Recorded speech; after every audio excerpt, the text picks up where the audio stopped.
오늘 제목은 예수님 죽음의 행렬로 들어가시다 라는 제목으로 말씀을 좀 같이 생각해 보려고 합니다. 예수님 죽음의 행렬로 들어가시다.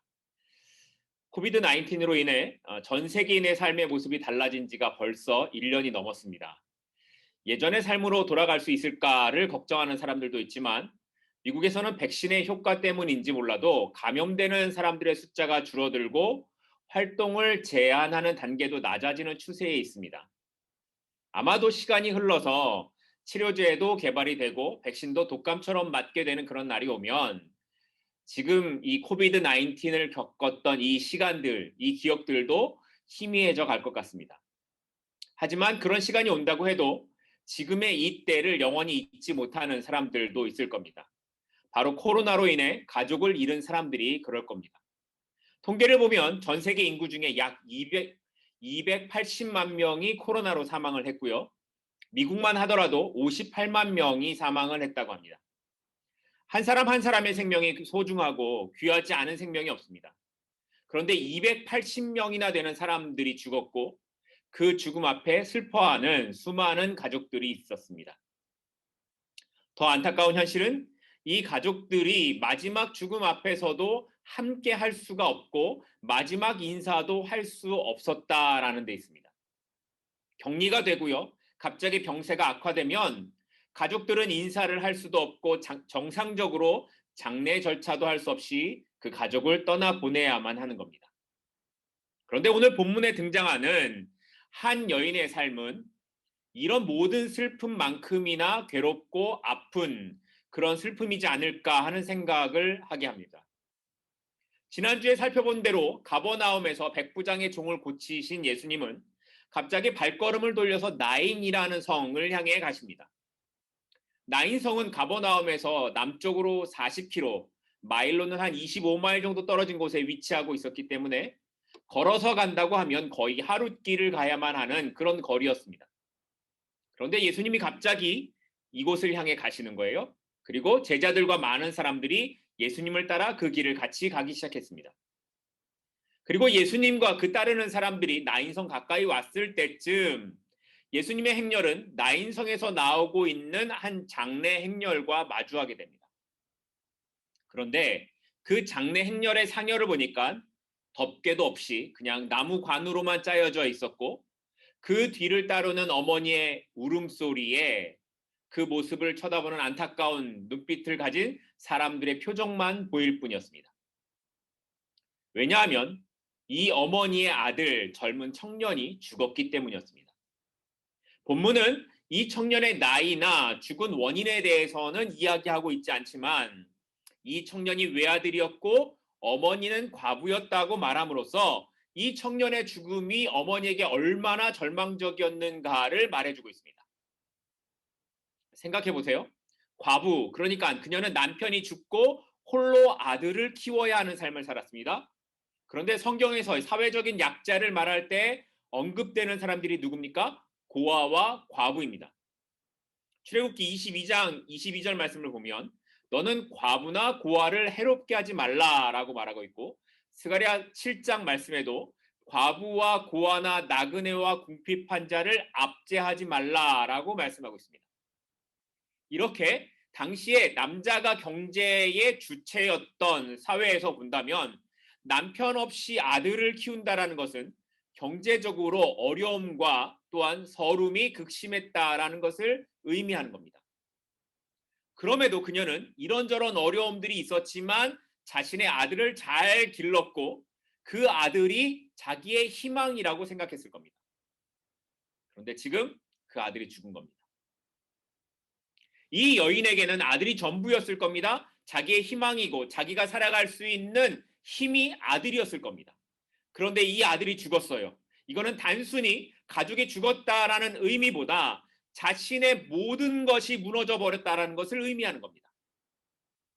이제는 더 이상 버틸 수 있는 힘이 없는 절망과 슬픔 가운데에 잠겨 있게 되는 겁니다. 그런 마음으로 아들의 장례를 치르는 것이고 그렇게 울면서 아들의 관을 따라 성문을 나가고 있는 거였습니다. 그 당시의 관습상 사람이 죽으면 그날 바로 매장을 했다고 합니다. 율법에 죽은 자를 만지는 것과 가까이 하는 것이 부정하다라고 했기 때문인데요. 레위기 21장에 보면 어떤 시체든지 가까이 하지 말지니 그의 부모로 말미암아서 더러워지게 하지 말며라고 말합니다. 그러다 보니까 사람이 죽게 되면 그날 장례를 치렀고 그날 마을 공동체 밖에 나가 매장을 했어야만 했습니다. 그래서 이 과부의 아들도 죽은 그날 장례 행렬이 진행되고 있는 거죠. 그런데 거기서 누구를 만납니까? 여러 사람들과 함께 나인성을 향해 오고 계시는 예수님을 만나는 겁니다. 이미 주님은 가버나움에서 행한 여러 가지 기적들, 귀신 들린 사람을 고치고 문둥병자를 고치고 중풍병자를 고치는 등 많은 사람들을 고친 것, 그런 표적을 보이셨기 때문에 예수님이 가는 곳마다 사람들이 따르고 있었습니다. 그러니까 본문 11절에 나타난 대로 나인성을 향해 가시는 그 길에도 많은 사람들이 따라가고 있었던 거죠. 그렇게 한참을 걸어서 많은 사람들과 함께 예수님이 나인성 가까이 오셨는데 그 반대편 마주 오는 길에 상여를 메고 나오는 한 무리를 만나게 되는 겁니다. 보세요. 한쪽은 병자들이 고침을 받는 것을 목격하고 야, 오늘도 무슨 일이 일어나겠지 하는 기대를 갖고 그렇게 오고 있는데, 다른 한쪽은 아들을 잃은 말할 수 없는 슬픔과 괴로움에 가득한 사람들이 만나고 있는 겁니다. 서로 다른 두 행렬, 한쪽에는 소망과 기쁨이 있지만 다른 한쪽에는 슬픔과 괴로움으로 가득한 행렬이 서로 만나고 있다는 거예요. 왜 이 두 행렬의 차이가 있습니까? 왜 어떤 사람들은 소망과 기대가 있지만 어떤 사람들에게는 슬픔과 괴로움이 있습니까? 이 두 차이가 무엇일까요? 이 결정적인 차이가 무엇입니까? 바로 이들 가운데에 예수님이 있느냐라는 차이였습니다.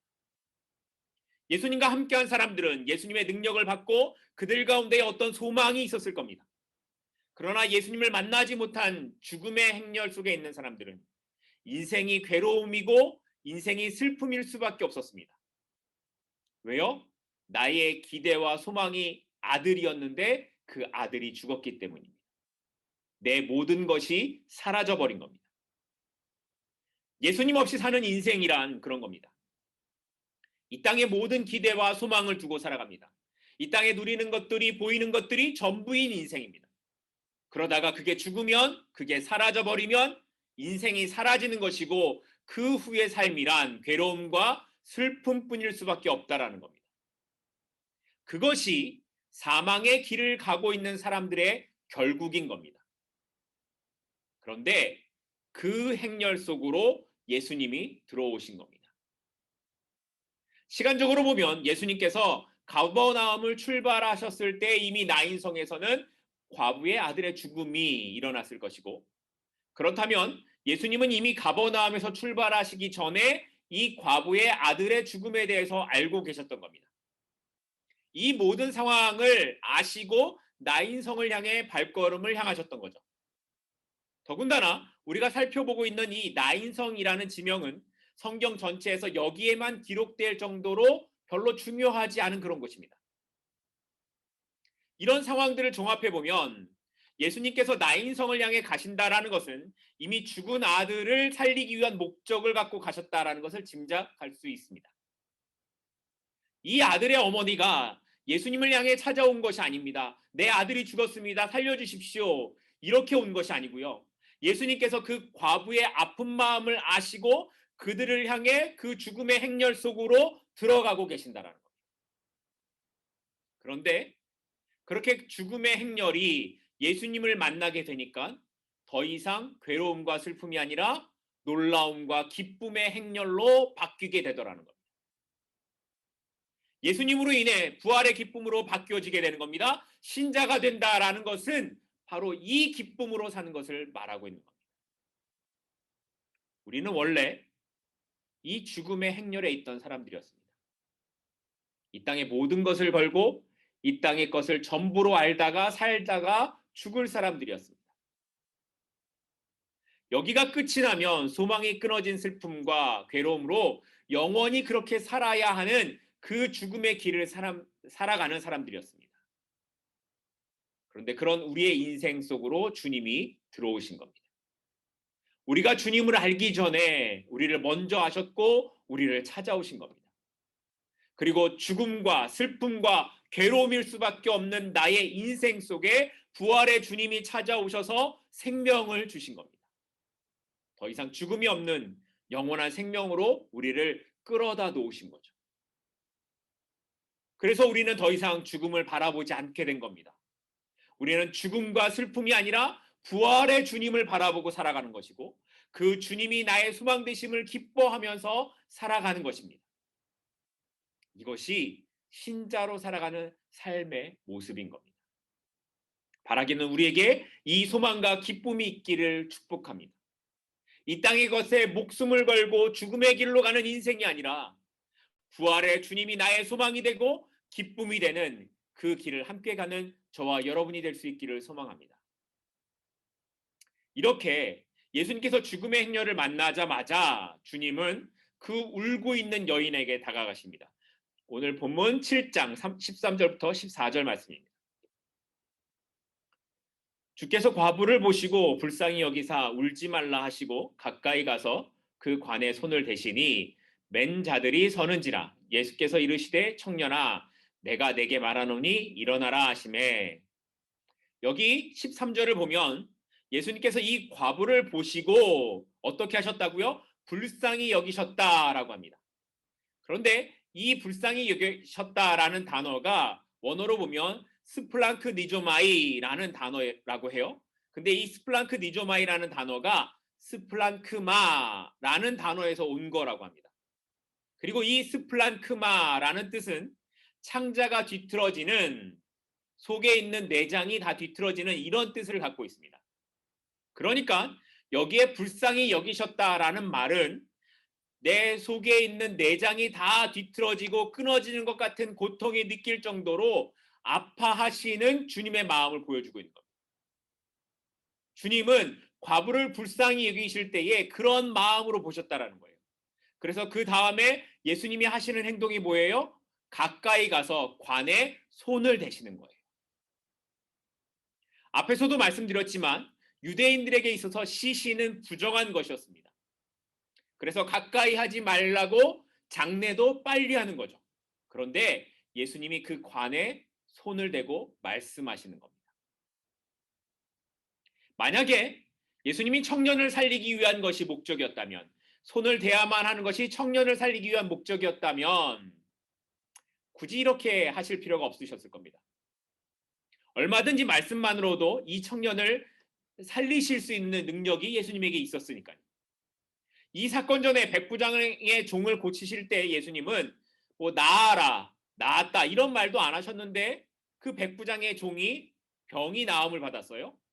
요한복음에서 죽은 나사로를 살리실 때도 예수님은 뭐 가서 만지거나 이렇게 안 하시고요. 그냥 나사로야 나와라 말씀하시니까 나사로가 살아서 나왔던 것을 보면 굳이 죽은 청년의 관에 손을 대시고 말씀을 하실 필요가 없으셨던 겁니다. 그런데 이렇게까지 하신 이유, 부정하다고 하는 것을 거리끼지 않으시고 하시는 이유가 뭐냐면 주님의 안타까워하는 마음인 겁니다. 애가 끓는 긍휼히 여기시는 그 마음을 보여주고 계신다라는 겁니다. 이미 남편을 잃고 혼자 된 여자의 아픔이 있습니다. 그런데 이제는 그 하나밖에 없는 아들마저도 죽음을 맞게 된 이 여자의 슬픔과 괴로움, 그 말할 수 없는 아픔을 불쌍히 여기는 주님의 마음이 드러나고 있는 겁니다. 히브리서 4장 15절 말씀을 보면 그래서 이렇게 기록합니다. 우리에게 있는 대제사장은 우리의 연약함을 동정하지 못하실 리가 아니요 모든 일에 우리와 똑같이 시험을 받은 자로되 죄는 없으시니라. 주님은 우리의 슬픔을 아시기 때문에, 우리의 아픔을 아시기 때문에 우리의 연약함을 긍휼히 여긴다고 말씀하고 있는 겁니다. 과부의 아들의 죽음에 대해서 이 속에 모든 것이 다 끊어지고 꼬이는 그런 아픔과 같이 아파하는 그 마음으로 주님은 우리가 당하고 있는 고통에 그렇게 아파하고 불쌍히 여기신다고 말씀하고 있는 겁니다. 지금도 우리가 기억하고 있는 세월호 사건이 있습니다. 그분들의 자녀들은 그분들의 부모님들은 자녀를 잃고 지금도 아파하고 계시죠. 지하철 스크린도어 공사를 하다가 죽은 19살의 청년의 가족들이 있고, 돈이 없어서 아침을 굶어야 하는 아이들이 있고, 생리대를 살 돈이 없어서 그것도 하지 못하는 아이들까지 지금도 수많은 아픔을 가진 사람들이 어쩌면 사는 게 고통인 것 아니냐고 말하는 그런 사람들이 있습니다. 그런 사람들에게 오늘 주님의 말씀은 나도 안다고, 나도 슬픔을 알고 그 아픔을 안다고 말씀하고 계시는 겁니다. 그리고 그 마음으로 이 죽은 청년의 어머니에게 하시는 말씀이 울지 마라는 것이었습니다. 울지 마라.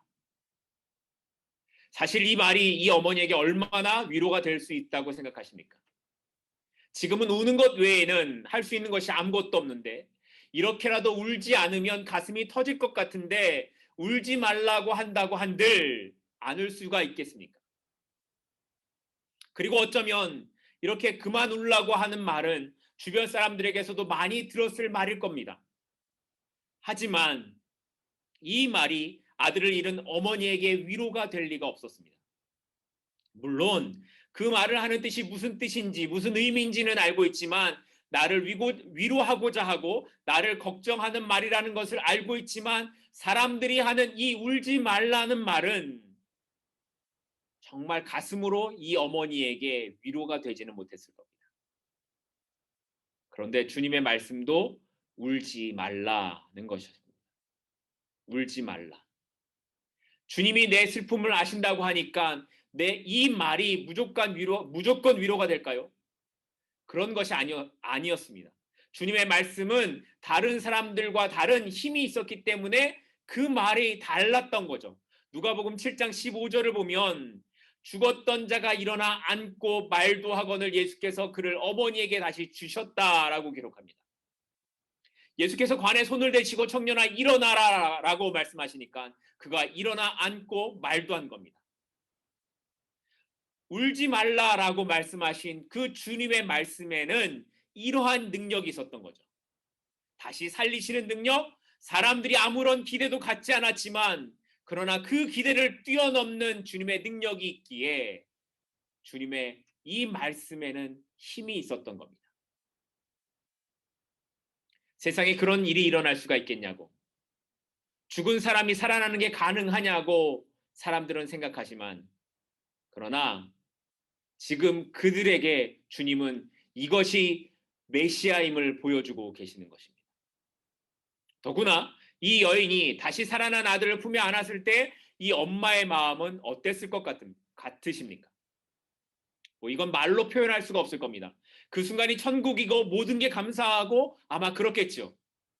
그러나 울지 말라고 말씀하신 주님의 말씀은 다른 면에서 보면 이 여인에게 하지 말라라는 말씀이 아니라 내가 그렇게 만들겠다라는 주님의 의지를 말씀하고 있는 것이기도 했던 겁니다.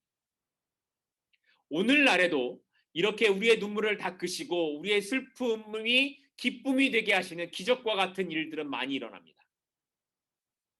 어떤 선교사님은 교회를 고치다가 지붕에서 떨어져 엉덩뼈를 다쳐서 움직일 수가 없었는데 치료할 돈이 없었다 그럽니다. 그래서 울면서 기도를 한참 하고 있는데 갑자기 엉덩이 부근이 뜨거워지더니 그 뒤로 통증이 없어지고 걷고 뛰고 하게 되었다라는 겁니다. 어떤 집사님은 간암 말기로 시한부 판정을 받았는데 아는 사람의 권유로 교회에 출석했다가 예배 중에 기도를 하는데 갑자기 자기의 죄가 보이고 눈물이 나오는데 그 자리에서 엉엉 울었다라고 합니다. 그리고 얼마 뒤에 병원에서 암이 없어졌다라는 소식을 들었다라는 거였습니다. 이런 특별한 사건이 아니어도 우리는 많은 순간 우리를 위로하시는 주님, 우리를 격려하시고 일으키시는 주님을 만나게 됩니다. 그래서 찬송가 539장을 보면 이런 가사가 있습니다. 너 예수께 조용히 나가 내 마음을 쏟아놓으라. 너 예수께 조용히 나가 내 마음을 쏟아놓으라. 늘 은밀히 보시는 주님, 주 은혜를 베푸시리. 하나님은 우리가 당하는 괴로움과 아픔을 멀리서 보기만 하시는 분이 아니십니다. 하나님은 비록 우리의 죄 때문에 당하는 고통이라 할지라도 우리의 아픔을 아시고 다가와서 같이 아파하시는 긍휼하신 아버지이십니다. 우리의 눈물과 슬픔에 창자가 끊어지는 것 같은 아픔으로 같이 아파하시는 하나님이 우리의 아버지 되심을, 한 번도 우리를 떠나지 않으시는 그 하나님의 위로가 있음을 기억하실 수 있기를 소망합니다. 그 하나님의 위로는 우리의 말과는 달라서 힘이 있고 능력이 있습니다. 그 하나님의 위로는 우리에게 무엇을 하라는 명령이 아니라 내가 그렇게 하겠다라는 하나님의 의지입니다. 그러니 우리의 슬픔과 괴로움과 아픔을 가지고 하나님 앞에 나아가실 수 있기를 소망합니다. 그 아버지 앞에 우리의 마음을 쏟아놓으면 주께서 우리에게 은혜를 주실 것이기 때문입니다. 이렇게 죽어서 상여에 들려 나가던 아들이 살아나니까 사람들은 난리가 났습니다. 예수님을 따라오던 사람들뿐만 아니라 장례를 치르기 위해 나오던 마을 사람들이 다 그 장면을 목격한 거잖아요.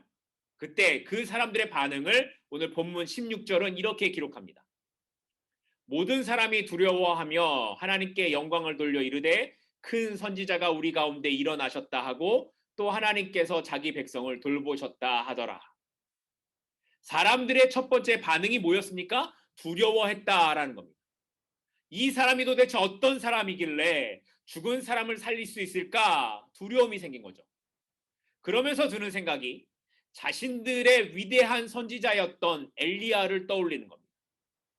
사르밧 과부의 아들이 죽게 되자 그 아들의 영혼이 돌아오기를 간절히 기도했을 때 아이가 다시 살아나게 됐던 그 사건을 이 사람들이 기억하게 된 거죠. 그래서 하는 말이 큰 선지자가 우리 가운데 일어나셨다라고 말했던 겁니다. 자신들의 눈으로 사람을 살리시는 주님을 경험했지만 아직 그들은 예수님이 하나님이심을, 메시아임을 알지 못했던 겁니다. 그래서 그저 위대한 선지자, 자기들을 돌아보기 위해 하나님께서 보내신 사람 정도로 이해했던 겁니다. 그러니까 누가가 이 사건을 기록한 의도는 예수님께서 죽은 사람을 살리셨다, 이 놀라운 기적이 있었다라는 것을 말하려는 데 있지 않는 겁니다. 그저 예수님이 그렇게 놀라운 일을 하셨어, 굉장하지 만을 생각하면 우리도 그 자리에 있었던 사람들과 다를 바가 없기 때문인 겁니다. 결국 누가는 이 사건을 통해서 죽었던 사람들이 살아난다라는 기적에 초점을 두는 것이 아니라 이 일을 행하신 예수님이 누구인지를 알게 하려는 데에 의도가 있음을 알아야 하는 겁니다. 그래서 누가는 16절에서 사람들의 말처럼 예수가 정말 큰 선지자냐라는 질문을 던지고 난 뒤에 오늘 사건을 목격한 세례 요한의 제자들과 예수님의 대화를 이어서 연결합니다. 그 뒤에 이어지는 것이 어떤 내용이냐면 세례 요한의 제자들이 예수님께 찾아와서 묻습니다. 당신이 정말 메시아입니까? 이렇게 물으니까 예수님이 뭐라고 대답하시냐면 7장 22절에 예수께서 대답하여 이르시되 너희가 가서 보고 들은 것을 요한에게 알리되 맹인이 보며 못 걷는 사람이 걸으며 나병 환자가 깨끗함을 받으며 귀먹은 사람이 들으며 죽은 자가 살아나며 가난한 자에게 복음이 전파된다 하라. 이 말씀은 이사야서 53장 5절과 이사야서 61장 1절에 기록된 회복된 이스라엘, 구원의 이스라엘을 노래하는 내용으로 기록된 말씀과 비슷합니다. 한번 볼까요? 이사야서 53장 4절과 5절입니다. 겁내는 자들에게 이르기를 굳세어라 두려워하지 말라 보라 너희 하나님이 오사 보복하시며 갚아주실 것이라 하나님이 오사 너희를 구하시리라 하라. 그때에 맹인의 눈이 밝을 것이며 못 듣는 사람의 귀가 열릴 것이며. 지금 이사야서에 나와 있는 이 말씀을 보면 맹인의 눈이 밝고 못 듣는 사람의 귀가 열리는 이때가 누가 오사? 하나님이 오사예요. 하나님이 오실 때에 나타나는 일들을 기록하고 있는 거죠. 그러니까 이 세례 요한의 제자들이 와서 당신이 정말 메시아입니까? 라는 질문을 할 때에 하나님이 오시는 그날에 맹인이 눈이 밝아질 것이고 못 듣는 사람의 귀가 열릴 것이라는 그 예언이 지금 이루어지고 있는 것을 보고 있지 않냐? 그러니까 내가 누구라고 말씀하시는 거예요? 내가 메시아다. 내가 그 예언된 하나님이다를 증거로 보여주고 계시는 겁니다. 예수님께서는 나인성에서 죽은 자를 살리고 과부를 위로하시고 절망과 고통과 슬픔 가운데 있는 자들, 억눌린 자들을 자유케 하시고 가난한 자에게 복음을 전하셨습니다. 하나님이 그들을 돕기 위해 오셨다라는 것을 보여주고 계시는 겁니다. 자기 백성과 함께 하시는 임마누엘의 하나님을 스스로 증거하고 계시는 거죠. 그러니까 누가의 의도는 사람들은 여전히 예수를 선지자 정도로 생각하고 있지만 아니다라는 걸 말하고 있는 거예요. 그는 우리를 구원하기 위해 오신 메시아 하나님이시다를 이야기하고 있다는 거죠. 그리고 그 주님을 믿는 자들에게는 슬픔이 변하여 기쁨이 되고 울음이 변하여 웃음이 되는 그 날이 반드시 오게 될 것임을 보여주고 있는 겁니다. 우리에게는 그래서 이 소망이 있는 겁니다. 예수님을 메시아로 믿고 고백하는 우리에게는 모든 눈물을 씻어주시겠다라는 주님의 약속이 있습니다. 우리는 그 주님을 오늘도 믿음으로 바라보고 살아가는 사람들입니다. 그러니까 우리의 아픔을 통해 주님을 만나게 되고 슬픔을 통해 주님의 긍휼하심을 경험하게 되는 것이 주님을 더 깊이 알아가게 되는 시간이 되는 겁니다. 왜냐하면 아픔과 슬픔이 우리의 끝이 아니라 주님께서 결국에는 우리도 이 청년과 같이 일어나게 하실 것이기 때문입니다. 그렇게 청년을 살리신 주님의 메시아 되심이 오늘 우리와 함께 하십니다. 우리의 입으로 주님이 참 하나님이십니다를 고백하게 하시고 주님이 나의 전부이심을 고백하게 만들어 가시는 하나님의 일하심이 오늘 우리의 삶 가운데에 있다라는 것입니다. 바라기는 우리 성도들 가운데에 이 은혜가, 이 소망이 있기를 축복합니다. 말씀을 맺겠습니다. 나인성의 이 나인이라는 뜻은 즐거움이라는 뜻을 갖고 있습니다. 하지만 남편도 잃고 아들도 잃은 이제 소망이 없는 이 여인에게 이 성의 이름 나인, 이것은 즐거움이 아니었습니다. 여기에는 괴로움이고 절망만 가득한 곳이었습니다. 그런데 그곳으로 주님이 찾아오시는 겁니다. 그 여인을 향해 오셔서 그를 위로하시고 같이 아파하시는 겁니다. 그리고 결국에는 그의 눈에서 눈물을 닦아주시는, 아니 울음이 변하여 기쁨이 되게 하시는 일을 보여주셨습니다. 그래서 결국에 이 여인에게 나인이 진짜 즐거움이 되게 하시는 은혜를 베풀어 주셨던 겁니다. 오늘 여러분에게 이런 은혜가 있으십니까? 죽음의 행렬로 가던 우리에게 오셔서 우리를 영원한 생명으로 이끌어 놓으신 그 주님의 은혜가 여러분에게 있으십니까? 소망이 없고 삶의 끝이 죽음밖에 없어서 고통의 길을 가고 있는 우리에게 주님을 만난 기쁨의 은혜가 있으십니까? 주님이 오늘 우리에게 말씀하시는 것은 내가 너와 함께 이 길을 가고 있다라고 말씀하시는 겁니다. 내가 너의 그 죽음의 길 가운데 들어가 그 길이 이제는 슬픔이 아니라 울음이 아니라 기쁨과 찬송이 되게 하겠다라는 약속으로 다가오고 계시는 것입니다. 오늘 그 주님을 기억하시고 아직 주님을 만나지 못하셨다면 그 주님을 만나시고 그 영원한 기쁨 가운데 함께 가시는 저와 여러분이 될 수 있기를 소망합니다. 그 주님과 함께 비록 지금의 짧은 고통을 살아간다 할지라도 이 인생의 길이 전부가 아니라 결국에 그 마지막 날에 우리의 모든 눈물을 씻어주시고 그것을 갚아주시겠다라고 약속하신 그 주님의 말씀을 기억하여서 오늘도 소망 가운데 주님의 길, 복된 길을 함께 가시는 저와 여러분이 될 수 있기를 다시 한번 축복합니다. 기도하겠습니다.